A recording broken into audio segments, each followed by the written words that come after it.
नमस्कार। आज हम आपके लिए कहानी लेके आए हैं काले आईने का भूत। राहुल अपने माता पिता के साथ शहर के एक पुराने घर में रहने आया था। घर बहुत ही बड़ा था, लेकिन कई सालों से बंद पड़ा था। घर की सफाई करते समय राहुल को स्टोर रूम में एक बड़ा काला आईना मिला। उस आईने का फ्रेम पुराना और टूटा हुआ था।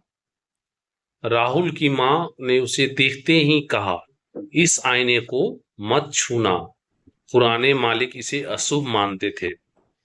लेकिन राहुल ने उनकी बात पर ध्यान नहीं दिया।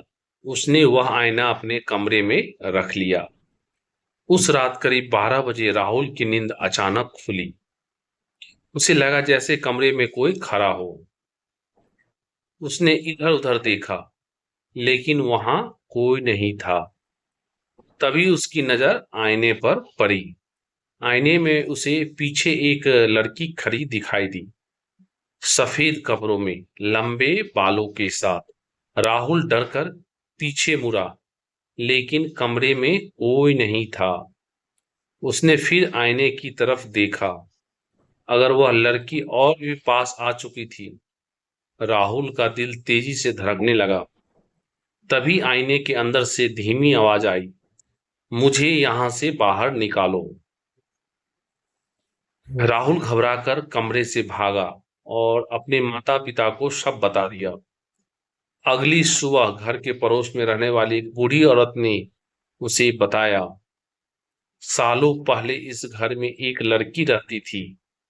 उसने इसी आईने के सामने अपनी जान दे दी थी। तब से उसकी आत्मा उस आईने में कैद है। राहुल के पिता ने तुरंत उस आईना को घर के बाहर फेंकने का फैसला किया। रात होते ही वो आईना लेकर सुनसान मैदान में पहुंचे। जैसे ही उन्होंने आईना जमीन पर पटका, आईना टूट गया। लेकिन उसी पल चारों तरफ ठंडी हवा चलने लगी और टूटे हुए आईने के टुकड़े में वह लड़की मुस्कुराते हुए दिखाई देने लगी। अचानक सभी टुकड़े अपने आप हिलने लगे। राहुल और उसके पिता डरकर वहां से भाग गए। अगले दिन जब वे आपस वापस जैसो उस जगह पर पहुंचे, वहां आईना का एक भी टुकड़ा नहीं था।